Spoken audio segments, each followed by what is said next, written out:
नमस्कार. आजचं स्टेटमेंट आहे, लॉर्ड डलहौसी यास आधुनिक भारताचा निर्माता असं म्हटलं जातं, हे स्पष्ट करा. ओके, परत एकदा म्हणतोय, लॉर्ड डलहौसी यासच आधुनिक भारताचा निर्माता असं म्हटलं जातं, हे स्पष्ट करायचं आहे. ओके, तर पहा, लॉर्ड डलहौसी. ओके, यास काय म्हटलं जातं? आधुनिक भारताचा निर्माता.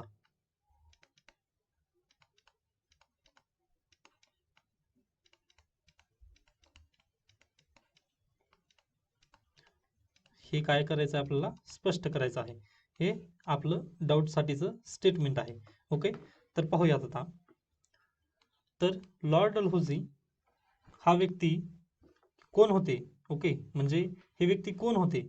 तर पहा, हे 1848 ते 1856 या कालावधीमध्ये, म्हणजेच केव्हाचा काळ आहे हा? कंपनी शासनमध्ये तत्कालीन काय होते? Governor general of India. Governor general of India म्हणून यांनी या कालावधीमध्ये 1848 ते 1856 दरम्यान यांनी गव्हर्नर जनरल ऑफ इंडिया हे पद त्यांनी भूषवलेलं आहे. ओके, यामुळेच त्यांचे काही कार्य होते, ज्यामुळे त्यांना आपण आज काय म्हणतो? आधुनिक भारताचा निर्माता असं आपण त्यांना उपाधी देतो किंवा आपण त्यांना अशा पद्धतीने संबोधतो. ओके, तर आता मी हे स्पष्ट करत आहे. आपल्याला डाऊट वगैरे आय थिंक समजलेला आहे. ओके, म्हणजे स्टेटमेंट काय आहे हे समजलेलं आहे. आता त्याचं उत्तर पहा, आता मी देतोय. ओके, तर पहा, सर्वप्रथमतः हा, तर एक त्यांचं कारण आहे शिक्षण व्यवस्था.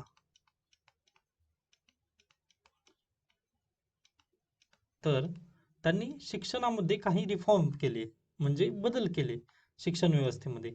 तर एक आहे वुड्सचा खलिता 1854, 1848 ते 56, म्हणजेच काय? यांच्याच काळामध्ये वुड्सचा खलिता आलेला होता. ओके, वुड्सचा खलिता वगैरे जास्त म्हणजे त्याविषयी जास्त काही चर्चा वगैरे म्हणजे आवश्यकता नाहीये. हा म्हणजेच काय तर रिकमेंडेशन्स होते. ओके, हे काय होते तर रिकमेंडेशन्स होती की कंपनीमध्ये शिक्षणासाठी वगैरे काय काय करावे लागेल. कारण पहा, आपण 1813 मध्ये जो चार्टर ऍक्ट आलेला, त्या चार्टर ऍक्ट नुसार 1 लाख रुपये खर्च करण्याची तरतूद करण्यात आलेली होती शिक्षण व्यवस्थेवरती वगैरे. ओके, म्हणजे भारतीयांसाठी शिक्षणावरती खर्च करण्यासाठी आपल्याला तरतूद तिथे सापडते 1 लाख रुपये.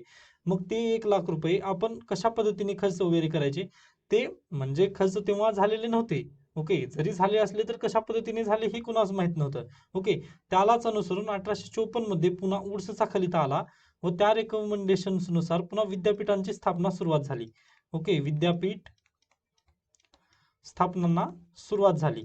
ओके, हे शिक्षण व्यवस्थेमधील बदल आहेत. त्यानंतर आणखीन एक बदल जर म्हटलं तर स्थानिक भाषेत शिक्षण देण्यात आलं. स्थानिक भाषेत शिक्षण हे त्यांनी सुरुवात केली. ओके, हे अशा पद्धतीने. तर एक पहिला म्हणजे शिक्षण व्यवस्था हे तुम्हाला समजलेलं आहे. त्यानंतर पुढे जाऊयात आपण. पुढचा पॉइंट आहे 2, रेल्वे. ओके, म्हणजेच काय? दळणवळण. दळणवळण व्यवस्थेमधील अतिशय प्रगतशील व आज देखील म्हणजे भारतासाठी ही एक प्रमुख असलेली, आज देखील प्रमुखरित्या कार्यरत असलेली व सेपरेट बजेट वगैरे मांडलं जात होतं.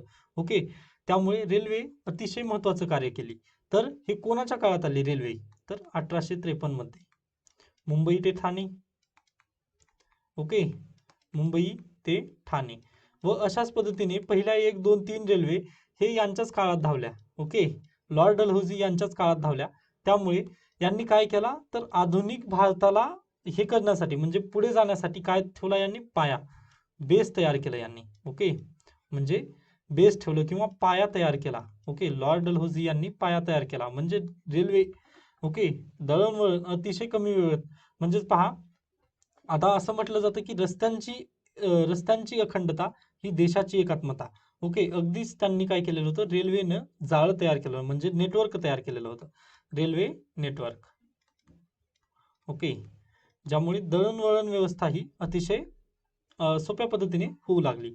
हे एक पॉइंट आपणास सांगता येईल. त्यानंतर पुढे जाऊयात.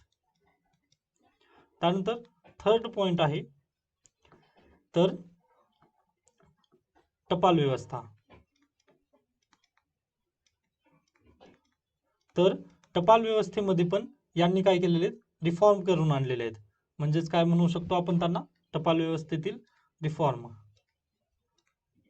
ओके, यांनी कायदा म्हणजे जे यांचं लेजिस्लेशन होतं त्यामध्ये यांनी कायदा तयार केला व टपाल व्यवस्थेमध्ये जे काही पूर्वीचे काय म्हणू शकतो आपण त्याला, की जे हे होते म्हणजे कमी होत्या, ते यांनी कमी थोडासा बाजूला सारण्याचा प्रयत्न टपाल व्यवस्थेमधील यांनी केलेल्या होत्या.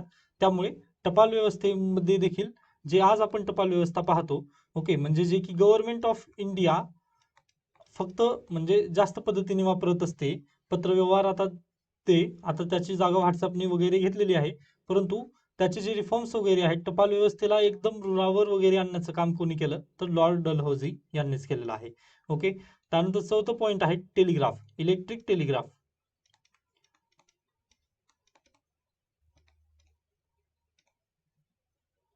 ओके, तर पहा, इलेक्ट्रिक टेलिग्राफचे जनक म्हणजे भारतातील इलेक्ट्रिक टेलिग्राफचे जनक हे असं देखील कोणाला म्हटलं जातं तर लॉर्ड डलहौसी यांचं श्रेय आहे. व आपला जो 1857चा राष्ट्रीय उठाव आहे तो मोडीत काढण्यासाठी जर जास्त मोलाचं योगदान असेल तर ह्याच आहे, टेलिग्राफचं. ओके, टेलिग्राफ नसतं तर कदाचित आपण म्हणजे 1857 मध्येच स्वतंत्र वगैरे होऊ शकत असतो, म्हणजे इंग्रजांना आपण पळताभुई थोडी केली असती, परंतु टेलिग्राफचं योगदान तेव्हा अतिशय महत्वाचं राहिलेलं आहे. कारण तेव्हा म्हणजे फोन वगैरे नव्हतं, परंतु टेलिग्राफ होतं. ओके, म्हणजे हे अशा पद्धतीने तारा वगैरे असायच्या, या तारावरून एकावरून म्हणजे इथं एक जण कॉन्टॅक्ट वगैरे व इथे एक जण कॉन्टॅक्ट करणारा. ओके, म्हणजे या दोघांना संभाषण वगैरे करण्यासाठी टेलिग्राफचं मदत व्हायची. ओके, तर त्या टेलिग्राफचा जनक म्हणजेच आपण कोणाला म्हटलं जातं, लॉर्ड डलहौसी. व याने भारतामध्ये सर्वात प्रथम 4000 मैल इतक्या टेलिग्राम लाईन काय केलेलं होतं, हे केलेलं होतं, रोवल्या होत्या. ओके, म्हणजे अशा पद्धतीने त्यांनी त्यांचं व्यवस्थापन केलेलं होतं. ओके, तर टेलिग्राफ हे पण आपणास समजून आलेलं आहे. त्यानंतर पाचवा आहे कमर्शियल, म्हणजे व्यापार साठी पण त्यांनी काही सुधारणा केल्या, व्यापारासाठीच्या सुधारणा.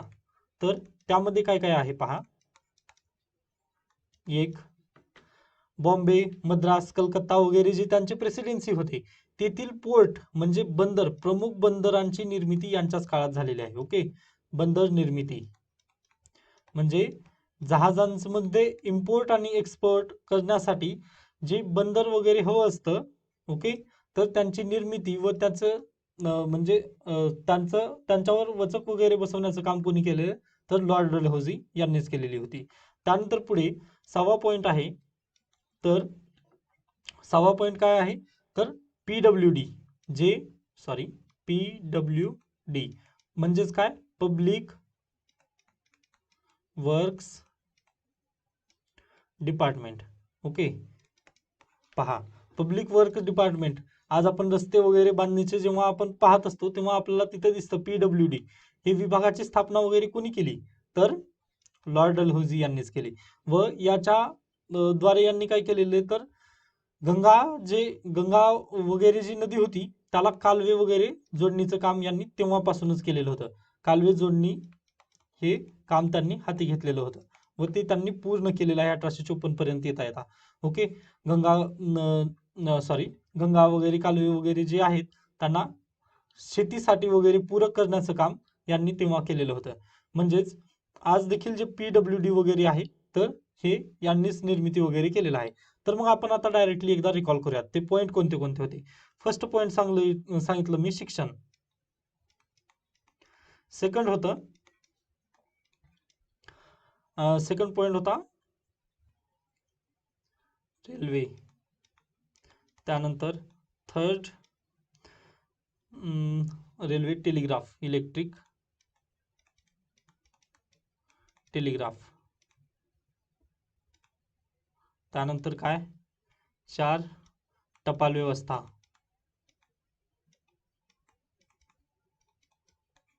त्यानंतर 5 आहे टपाल व्यवस्था. त्यानंतर PWD, सॉरी आता 6 आहे काय, कमर्शियल म्हणजेच व्यापार व्यवस्था, व्यापारमधील सुधारणा. ओके, या 6 गोष्टी पहा आज देखील आपणास आधुनिक भारतामध्ये अतिशय महत्त्वाच्या पाहावयास मिळतात. त्यातील रेल्वे, त्यानंतर टपाल व्यवस्था, त्यानंतर PWD वगैरे म्हणजे ह्या अतिशय इम्पॉर्टंट रित्या आज देखील कार्यरत आहेत व या आधुनिक भारताला अतिशय मदत करत असतात. व याचं बेस म्हणजे पाया वगैरे जो निर्माण केला तो लॉर्ड डलहौसी यांच्या काळामध्ये, म्हणजेच 1848 ते 1856 या कालावधीमध्ये यांचा सर्वाधिकरित्या काय म्हणू शकतो आपण त्याला, म्हणजे याला सॉरी 1848 ते 1856 या कालावधीमध्ये याचा बेस रोवला गेला. ओके, त्याच बेसिसवर पुढे आपणास काय म्हणता येईल तर आधुनिक भारतात निर्मित झालेला आपणास पाहावयास मिळतो.